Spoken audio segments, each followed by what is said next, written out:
All right, welcome. Hey, how you doing out there? It's the Genesee County Compassion Club show.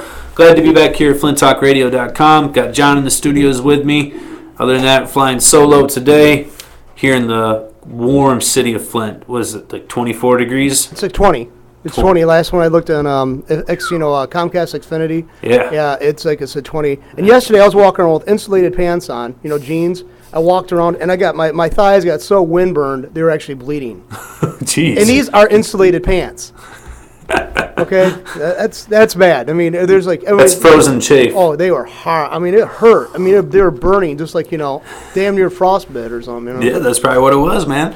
Well, it's twice as warm as it's been in about 2 weeks. Yeah, it's like, and it's still cold. When it gets up to 30, we're going to be celebrating, peeling the clothing off. Oh, yeah, people be walking around in tank tops and flip-flops.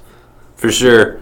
Hey, got some information and news for you for medical marijuana, what's going on here in Michigan and around the country, and let you know what's happening down at the Genesee County Compassion Club. We had an awesome soup kitchen last Saturday. Definitely was a lot of fun.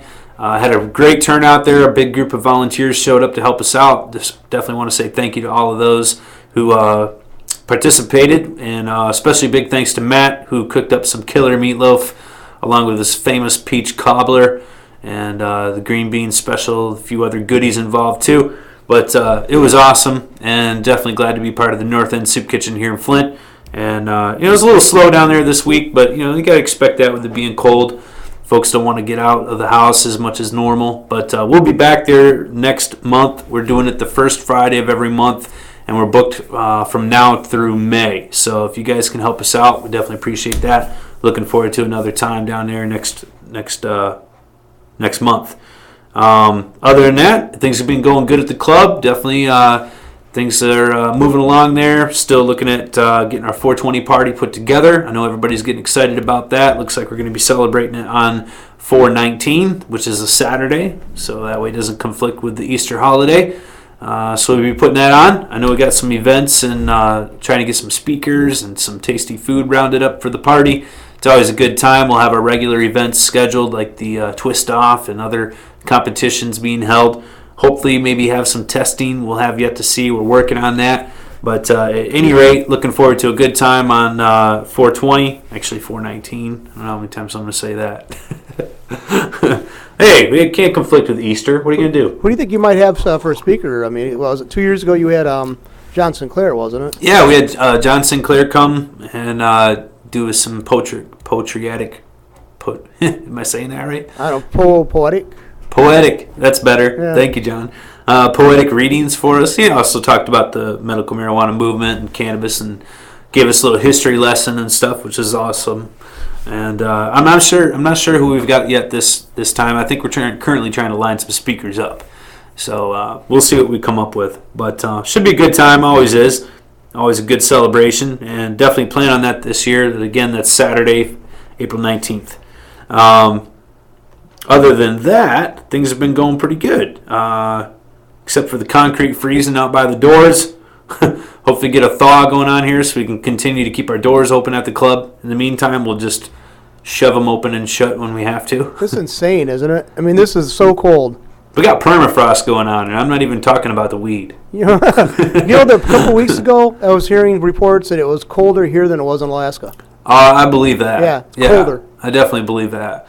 And, of course, we've got record ice across all the Great Lakes this year. I think this is like the most ice they've seen almost ever, at least since it's been recorded anyways. Do you see some of the pictures of the ice caves that they were showing that happened up on Superior? No. Oh, gorgeous. They're on Facebook. Somebody put them. I mean, they're like, the light was shining through them, and there was just a rainbow of colors inside the top part of the caves. It was just gorgeous. I wish I could find them and post them again, but I was just amazed by that. I'll have to check those out. Look for ice caves in Superior. Probably up by the Pictured Rocks, I'd imagine. Oh, man. Oh, yeah, for sure. Well, we've got a neat geographic landscape here in Michigan. It's definitely an incredible winter for those of you that like the cold. We got the world's oldest mountains in the world, and up there in the UP in the what they call the Iron Mountain Range. Iron Mountain, and all those. They're like billion. Like the Earth was like about 4.5 billion years old, and they're like 3.5 billion years, and they kept on getting ground down during successive glacial action, and so they were ground down to where they are at now.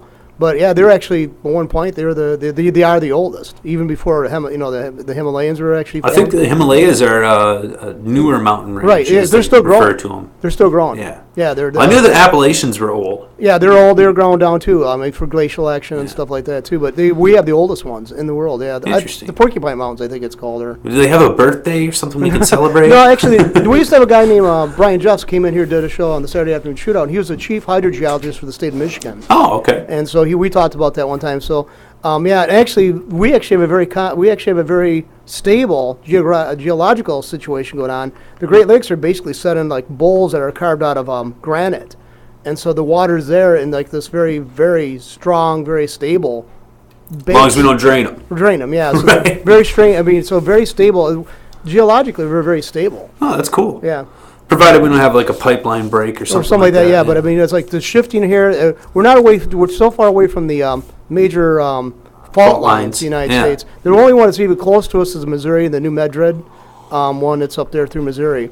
And I thought there was one over by Chicago or something. Well, it goes through. Yes, you don't forget Illinois is close to Missouri. The Missouri line, so it's Yeah. very close to it. So The that's state of Illinois. Yeah. So that's along the same state. So I mean, it's the same fault. And the thing is, that's a different type of fault than the fault lines of, say, of California, like the Andreas Fault and all that line. Yeah. There's different kind of fault lines. I just heard this the other day on the History Channel. They talk about how the Earth was made, and it was fascinating. Yeah. Sorry, side note, but that stuff fascinates me. So That's kind of interesting. All right, well, it's good to know we got the oldest mountains. Now we know. We should get a certificate or something like that. maybe we can sell that as a selling point for tourism. Yeah. See, yeah, those are bigger, but these are the oldest. No. Right, there you go. Do you cut them open and count the rings or something? But they are still a beautiful mountain range. I mean, it's even though it's more like hills. Yeah, actually, talking about that, have you seen the Aerial America? It's on the Smithsonian Channel. No, I haven't seen that. It's kind of interesting, and they go through aerial history, sort of, but the whole thing's shot from the air. And it's an hour-long program, and then they highlight different states. And one of the ones that they just recently did was Michigan.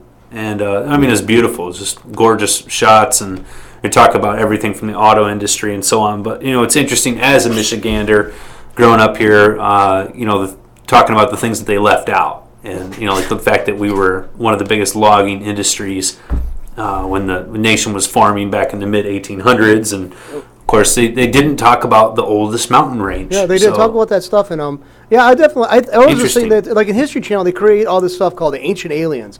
Wouldn't it be far more interesting if they took each and did like one show on each state? You got how the states got their shape, but that's usually like 2 or 3 states combined. Why don't they do an hour-long show about each state? I mean, that wouldn't still be adequate to cover most of it. But I mean, the highlights, and have a list of priorities which one they're going to cover. Because I mean, this stuff is this is not known by most Americans. Sure. I mean, they have a woeful lack of information out there about their own country. Oh, definitely. Yeah. Yeah. Well, it's catch those programs. Check them out. I mean, they're always fun. I know a lot of our members like the History Channel and Discovery. I mean, that's synonymous with pot culture. But at any rate, they are interesting, and it is cool info to check out. I do have some info for you guys here for medical marijuana. There's a study that was released here. This is from kind of an interesting source. I was kind of surprised to see where this was coming from.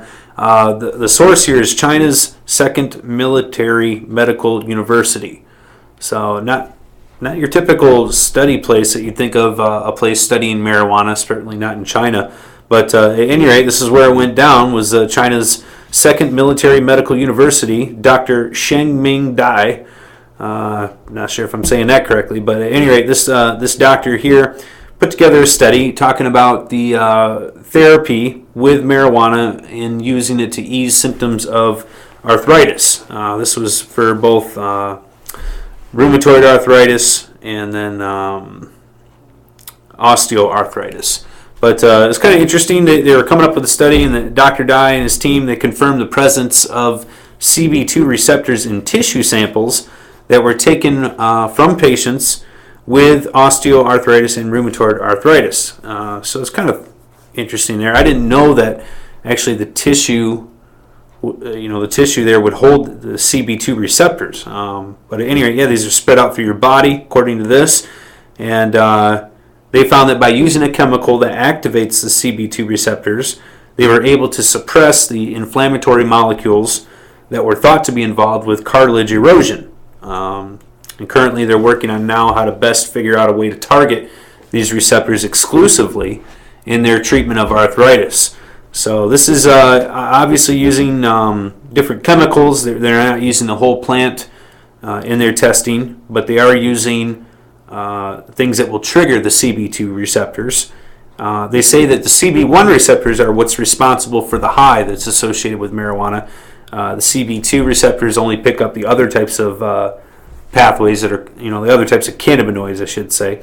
And this is kind of interesting. I mean, I think that it's good to have this research done. It's definitely a bonus to find out more and more about how cannabis is being used to treat things, and then how it's being narrowed down to treat specific things. But it also kind of makes me raise questions as to, well, why don't we use the whole plant? Why is there a push to just use one part of it?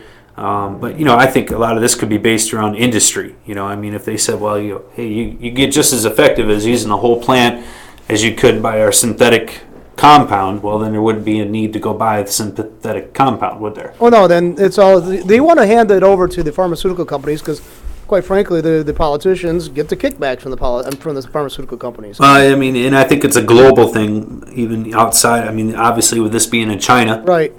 And pharmaceutical companies certainly aren't limited to just working here in the United States by any means. But I'm aware that there was supposed to be medical marijuana use in histories other cultures.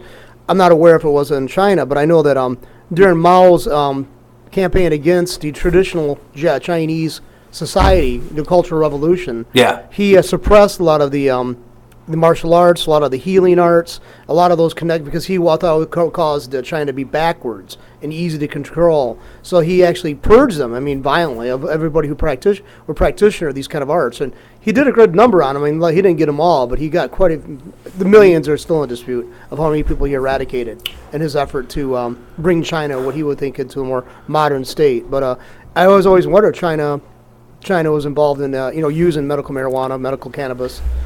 I think it does date back. In fact, I think one of the first uses of hemp, anyways, was dated back to like 3,000 years ago in China. So, I do believe that's a part of their history. So, but as you said, China definitely did a lot of changing, especially in the last century, and the implementation of communism and so forth. A lot of these alternative medicines, a lot of the homeopathic type treatments that China's been historically famous for, were sort of weeded out, if you will, in favor of a more institutionalized practice where government's providing the necessary means for citizens instead of citizens providing it for themselves. And I think that's part of the reliance system that they like to create, using communism, so that the government is sort of the provider in a sense, and for society's woes and for their comforts, if you will. But at any rate, it appears that they're not afraid to go out and do research. Again, I think it's probably more for a pharmaceutical type, because it does say in the article that these were chemicals that were used to induce these CB2 receptors, and not the marijuana plant itself. So it leads me to believe that maybe some type of CBD form, maybe like the cannabidiol we've talked about, or the Epidiolex, some of the other types of pharmaceuticals that are starting to be Here's a thought too. tested. They might be doing the testing on the chemicals around the whole plant because they wanted to appeal to the legitimacy. They want to make themselves seem as legitimate as Western types of approach to research. That might be the chance. Very well, and I think that a big part of that is with the hemp, you have a great variety going on there. You have different levels of cannabinoids present, different, not just different levels, but different types of cannabinoids being present. And so if they're able to synthesize that or break it down into a dosed, controlled method, then that kind of fits in line with regular pharmaceuticals. So I think that's probably where that's coming from. But hemp seed and hemp products are not regular. You're allowed to buy them in this country. We're just simply not allowed to grow it in this country. Yeah, two different things. Right. You've got medical marijuana, which is one thing, and then a hemp product, which is totally different. Not totally different, but it is different. You're not going to get a high from a hemp product. You go buy hemp milk in the grocery store. It doesn't have any type of psychoactive properties to it whatsoever. Totally different. And you're right, John. We don't produce hemp products here in this country. We just import them and sell them. So. But it's okay for us to consume it as long as it's from an imported source, That doesn't make any sense to me. That's just a non sequitur. I don't understand why the rationale behind that is. Well, you're absolutely right, and it appears that maybe the government may start to agree with you here. If you guys heard about it, President Obama was in the Michigan at the Michigan State University last week, signing the Farm Bill.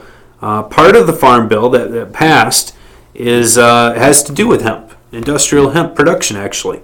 And what it is doing is basically it's allowing academic institutes in 10 states that they'll now be able to study different varieties of the crop, industrial hemp that is, in order to guide future farming practices. And basically, this program could pave the way for future U.S. hemp production agriculturally. So this is a new step forward. Hemp is still considered the same as marijuana under the Controlled Substances Act. It's still a Schedule 1, but as we've stated many times, it only has a trace amounts of THC in it. It's not enough to actually get someone high. You're not going to be able to concentrate it. Well, hops, the production for beer is actually related to the hemp and marijuana plants as well. True. So, I mean... Yeah, they're like cousins. Right, so why aren't... and you can grow hops legally with no issue. True. According to the Hemp Industries Association, it's more than a $500 million retail value of hemp product is imported into the U.S. in 2012. So, kind of interesting. I think it's cool. Finally they're moving forward here. It's slipped it in sort of on this Farm Bill. The Farm Bill does a lot of different things, but it's never done this before. So now it's going to allow universities, basically, academic institutes, up to 10 of them, or in 10 U.S. states approximately, they'll have the go-ahead now to study different varieties of the crop. So it doesn't out-and-out legalize hemp production, at least not federally. It doesn't give you the go-ahead to start a garden by any means, but it is a step forward for us to begin research and to hopefully, eventually, be able to bring this forward as a product, as a crop here, produced here, instead of just imported here. Well, no, I think, if I've said this before, I think if we look at the loss of the jobs from industrial-based jobs in the United States, when we still have the economic advantage, simply because we have the possess the land to do it, is in the area of agriculture. We still have the economic advantage over a lot of other nations. Arable soils, more plentiful here than is pretty much any else place in the world. So absolutely, and I think that's where we can regain ground significantly economically. Well, I think it's silly not to use our resources here. We've got a lot of farmers that are always looking for the next crop to be able to put in their land. If you look at the production of hemp, it's one of the few products that actually puts nitrogen back into the soil, unlike corn where you have to constantly supplement it. I think it's a big win. And, I've talked to quite a few farmers, at least here in the Michigan area, that have expressed interest in this. I mean, they think that this would be something that they'd personally be interested in putting in their farm fields instead of the current soy or whatever it is they're growing. Why not? It has no harm to it at all. Literally. Well, the thing is, you just got to find a way to. We just, like I said before, we should go to Washington. We get a fledgling guy starting out in politics and say, "We'll buy you, and you have to do everything we tell you to." just like all the other corporations do, but they just don't make mention of it. We'll just be open about it. We bought this guy. He's our boy. He does our bidding, and push this kind of stuff through. Help push this kind of stuff through. And then when people say how lucrative it is, the other people running for Senate will come to us and people like us and say, "Hey, how much will you pay me to be your boy?" And exactly do it because it's already in the open that they're being bought and sold. I think they should be wearing their sponsors on their cover on their suits, like they do in the sure. the little Pfizer tag on the sleeve over here. Yeah, and NASCAR does that. So why the hell can't we make our congressman? Make it a stylish blazer, but just have it emblazoned with their sponsors. Yeah, big old AstraZeneca, right, patch on the back of their suit. Yeah, according to amount, the size of the patch be according to how much money they receive from that right on. The organization. They're just buying space. Right.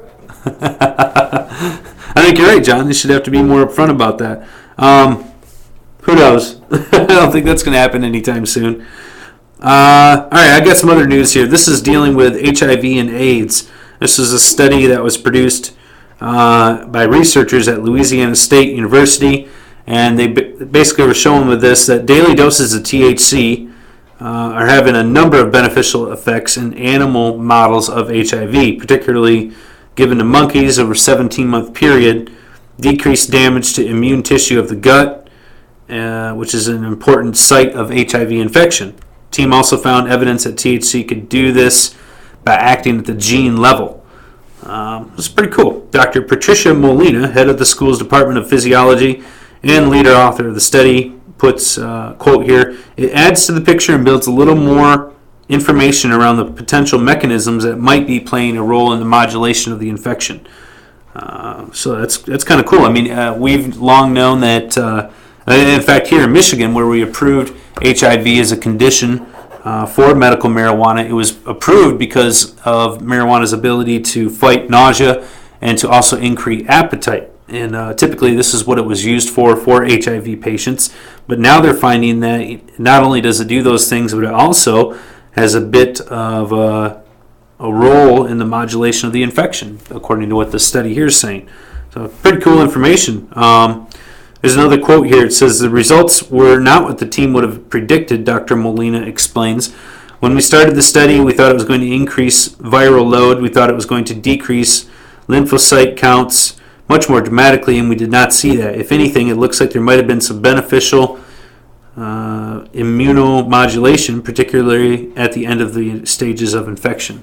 So kind of cool there. And then a quote here again. "I think there's a lot of interest in trying to understand the specific receptor-mediated events that result from marijuana, and particularly to focus on the CB2 receptor." So another CB2 receptor comment here, probably dealing with the tissues here, and THC binds to it. So it's kind of cool. A few years ago, the libertarian activist, last name is McWilliams, he had AIDS, and he got popped for smoking marijuana for the for the effects of having be against nausea, and so he's being, he was on probation, and the condition, of course, he had to monitor his blood and urine to make sure he wasn't using again. So he ended up choking to death on his own vomit during the time of nausea and stuff like that. He was facing with the chemotherapy he was going through for the cancer that he had. So he died. He choked to death on his own vomit. Wow. And it's like, I mean, why? Oh, because we don't want people doing this weed. He dies because of that. The insane idea. It's just, I mean, I think that nailed it home when I saw that posting when he died. I was like, that's insane. I mean, this man dies, and you denied him the process, the way he could actually probably stay alive for a few more years at least. Insanity. It is insane. I mean, why would you want someone to? They say, here, this is helping me, and then you want to take it away from them. I don't understand that. But now, at least we're getting some legitimate research proof, if you will, in the mainstream that's saying, hey, this really does work, and not only does it work according to the way that we thought, but it actually does other things that are beneficial in addition to that.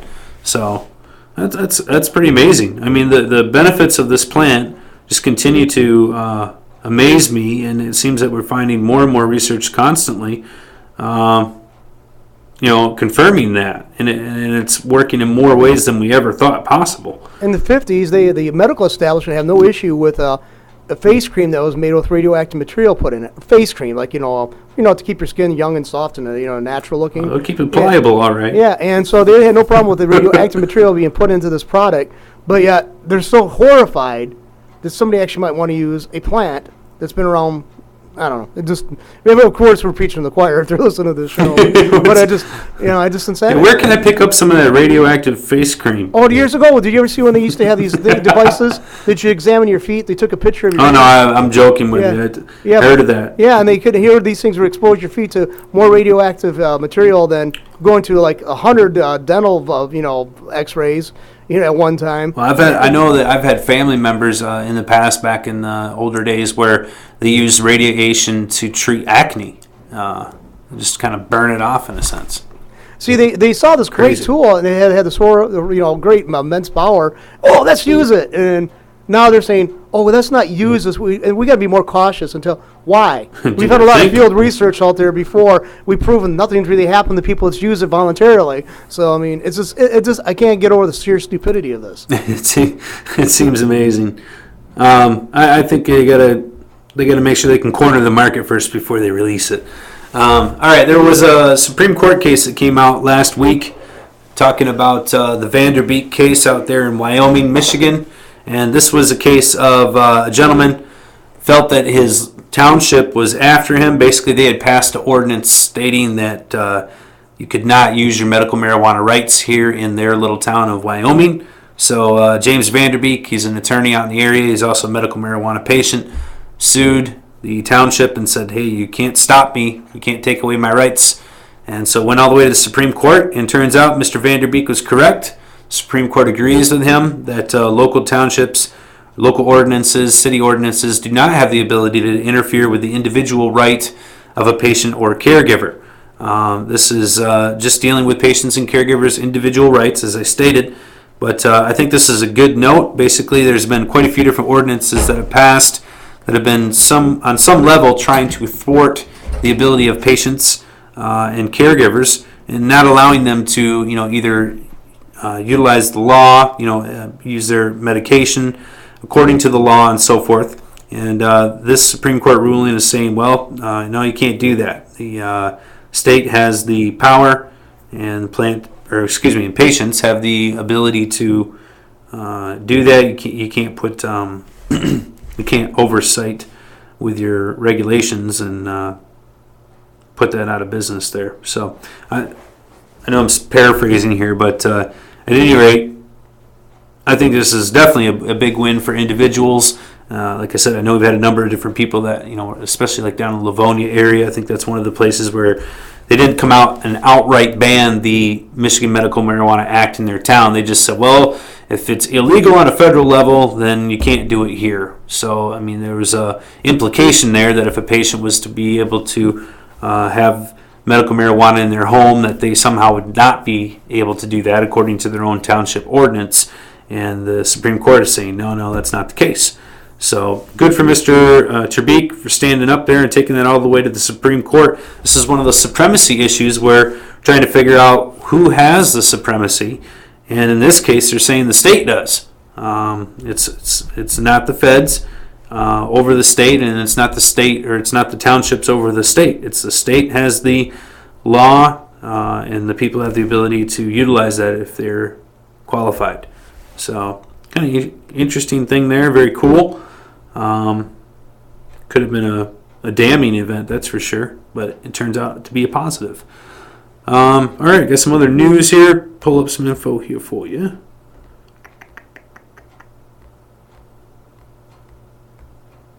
Where's my next one?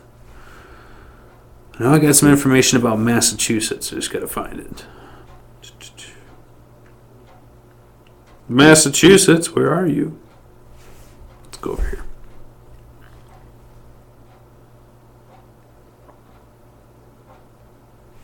Aha! Controversy. This is talk of the town. Check this out for yourself if you like to. Controversy revealed in the Massachusetts medical marijuana program. Seems that come on, computer, you can do it. Here we go. Is uploading fast enough or slow? I don't know if it's me or the network, but anyway, I got it now. This is kind of interesting. We talked about Massachusetts a couple weeks ago, and they had a medical marijuana program instituted in the state. They were licensing distribution centers or dispensaries, if you will, with a certain number of those being able to be licensed.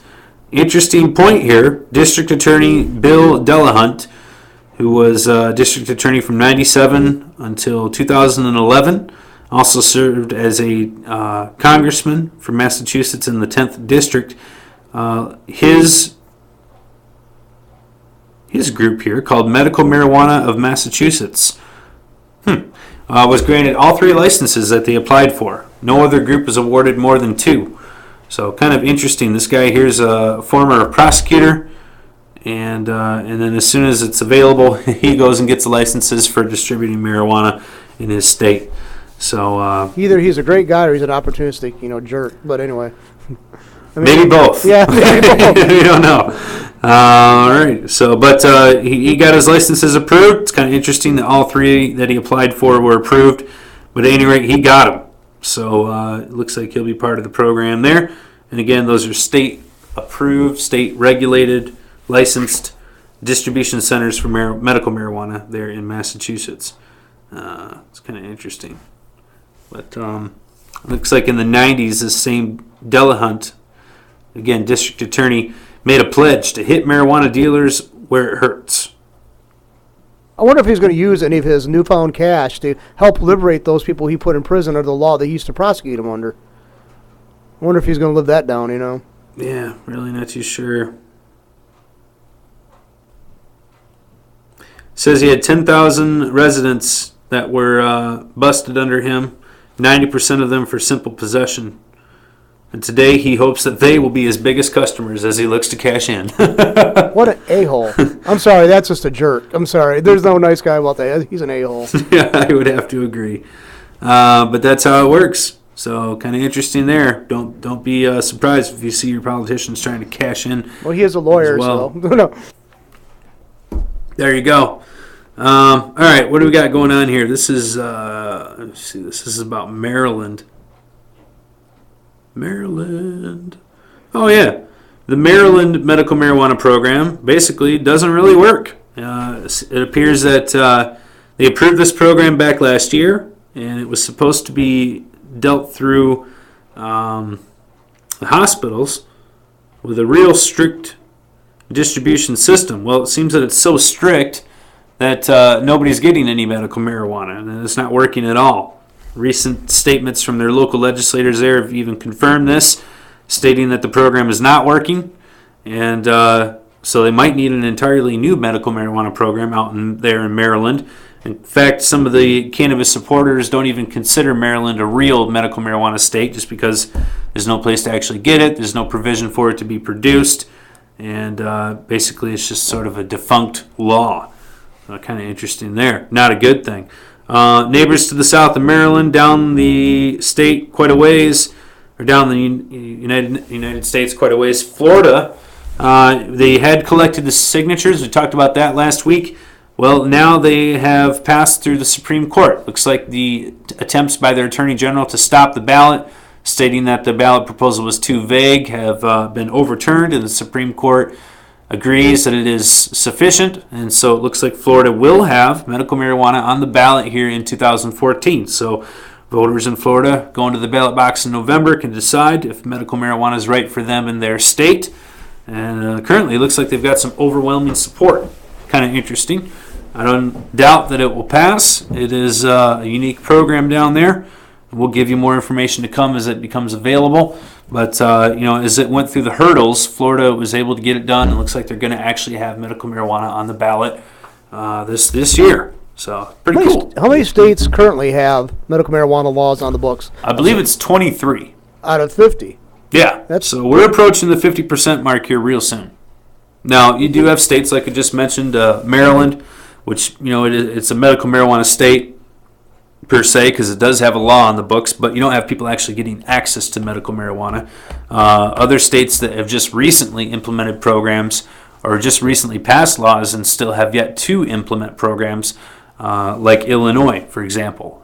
Their program looks to be up and running this year, but reports say it might be up to, possibly into 2015 before people actually get access to medical marijuana. So, but yeah, as far as states and laws passed, it looks like we're getting closer and closer. There was a recent letter from 18 different congressmen to Obama to urge him to change the federal scheduling of marijuana. They're basically, in their letter, the key words were, "This makes no sense."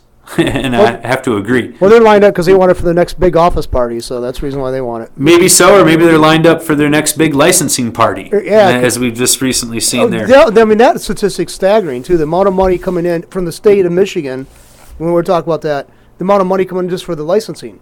Oh, yeah. It's a staggering amount of money. It sure is. Yeah. So, but this is kind of interesting. 18 different Congress people, legislators, this is U.S. legislators, all signed their name to this letter, and they're basically urging, Obama, saying, hey, you came out and said marijuana is no less dangerous than alcohol, and then you also came around and said it's up to Congress to act. Well, we're writing this letter to tell you, no, it's not us to make the decision, it's you who has to make that decision, and we're urging you to do so. Well, you throw one of those executive orders that you've been throwing around like they're wallpaper, right. Go ahead, throw one of those right now on us for that. He does. But no, he won't do that, no. Well, it's up to him. It is in his hands. So, But it's kind of cool, and I agree with the sentiment of the letter. It does not make any sense. You've got all these states with medical marijuana on the books. You've got constant information coming out all the time from respected institutions showing how this is used as a medicine for a myriad of different symptoms and diseases. So to say that it has no medicinal value, to say that it should be in the same category as LSD and heroin, I mean, that's just ridiculous. Well, I tell the congressmen, senators, if you're listening, if you're so worried about this, is because it's going to be a cash crowd, they're going to be killed off for you.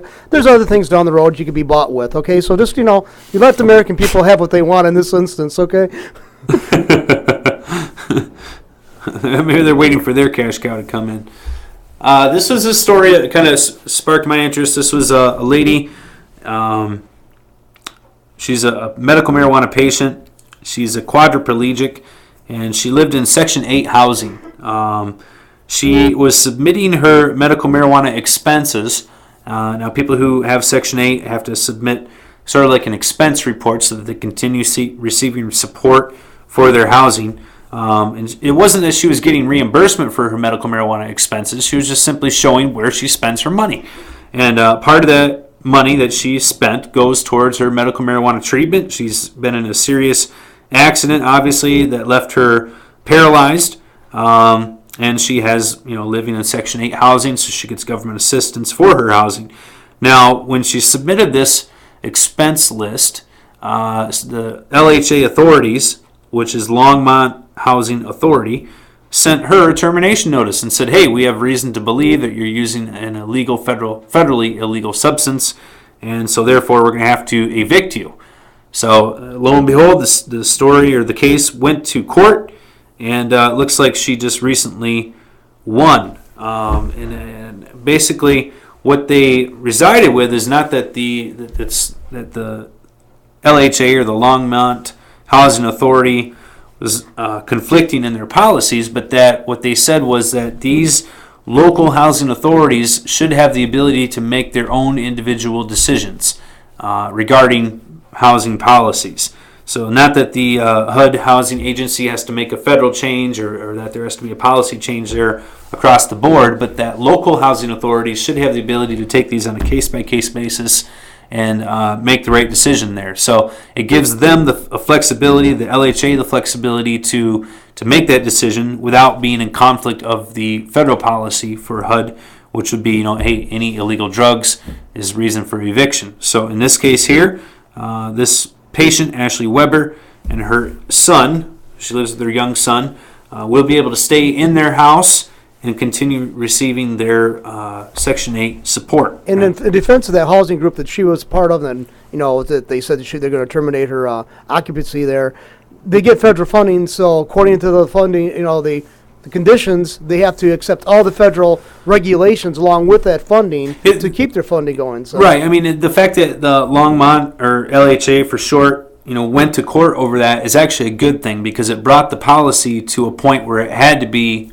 brought to light. It had to be talked about. Yeah. And even though they weren't willing to go change this on a federal level, at least it gave them the flexibility so that they could make the right decision, keep Ashley in her home, and at the same time not risk losing their federal funding or federal status because they somehow violated this policy. Right, because they can't just one-sidedly take that kind of stuff and allow that, because they know they have auditors and people looking over these expenses, like that list that she has submitted. They're going to overlook. Wait a minute, she's using something that's violation of our right. policy. And being that she had formally submitted this expense report, justifying where her money's going to, and in there, clearly had listed medical marijuana. So this was something that was going to come up in an audit or in a report somewhere along the line, and so they were sort of obligated to bring this to light.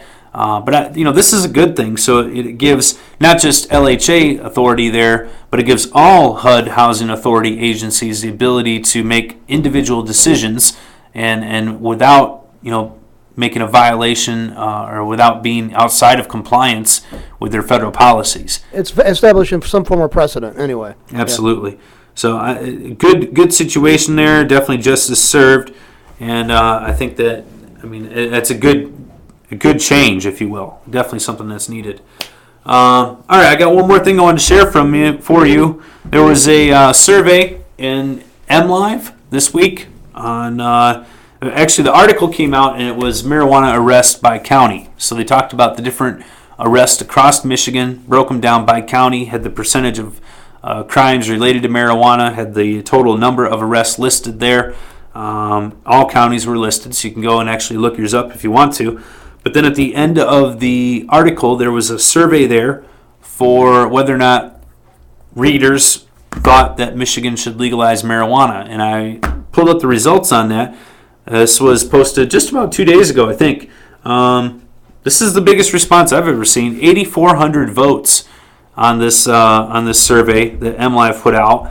And the results, the last time I checked, 80%, over 80% of the 8,400 votes stated that they would legalize marijuana here in the state of Michigan. 13% said no, and 6.5% said that they would prefer to decriminalize rather than outright legalize the drug.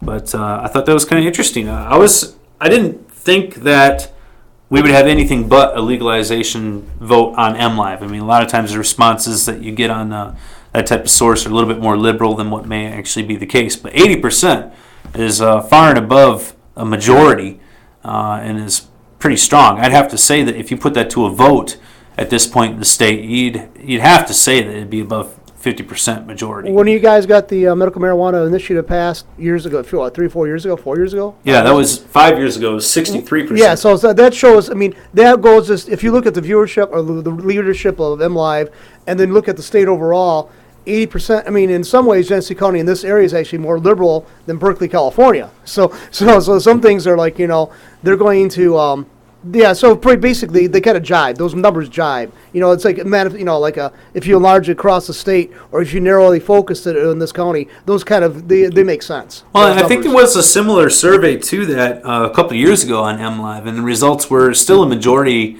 for legalization, but I think the results are much lower, like around 55, 53%. So I was really shocked to see this one be above 80%. I think with, the growing of medical marijuana in the state, people becoming more educated about it, becoming more aware that it doesn't cause you to go crazy. Also with Colorado and Washington becoming legal states and people hearing more about it on mainstream media and so forth, I think that this majority is only going to continue to grow, and the hysteria that was previously associated with the drug is going to continue to diminish. There's a parallel between that and the concealed pistol licensing. And Granholm, when she was the Attorney General, was against it, and after she was a governor, it was already passed, and then she had to live with that during the time of her administration. She found out she actually admitted she was very much off on her predictions of the disaster that was going to happen when people carried pistols concealed, and she admitted that wasn't as big as an issue at all that she anticipated to be. So it's got to be hard for politicians to disseminate between their own personal opinions and views, and to predict future outcomes. To be able to separate what they feel about a certain topic or issue, and then also make an accurate prediction. I mean, it's tough enough to make an accurate prediction in the future anyways, but then when you're already biased towards a certain belief or view, to be able to separate that and still make it's a tough thing for people to be able to do, especially politicians who can be put on the spotlight in that regard. But I think that's a telling tale right there, because clearly, as you just stated with Granholm, she was wrong. And she had to come back and eventually admit, I guess I was incorrect. Which was very rare for a politician. As much I didn't like her, I thought she was pretty much inadequate as a governor, as the current one. But I think that at least I respect that part, that she was honest enough about it, because she was looking at the overwhelming evidence, But I have to respect the fact that she admitted she was wrong. I do give her that. Well, and I think that with marijuana or medical marijuana in general, there's enough information, there's enough surveys, research, there's enough evidence out there for our leaders to take a look at this and see, how things are working, how they may not be working, what the effects of it are, whether it be fiscally or socially. I think that you could take a look at those and make an accurate prediction. And as we continue to see states like Colorado or Washington, it'll be even more forthcoming as to what the future is going to look like. And so, if those things continue to move in a positive direction, I don't see any reason why we wouldn't continue to have relaxation in drug policy towards marijuana. And one of the interesting articles I saw this last week was that it's been a month now since Colorado's had medical marijuana, and now since it's been a month, there's even more of a positive vibe. People feel even more positive about the fact that it's legalized there than they did before it was implemented. So, I think proof's in the pudding.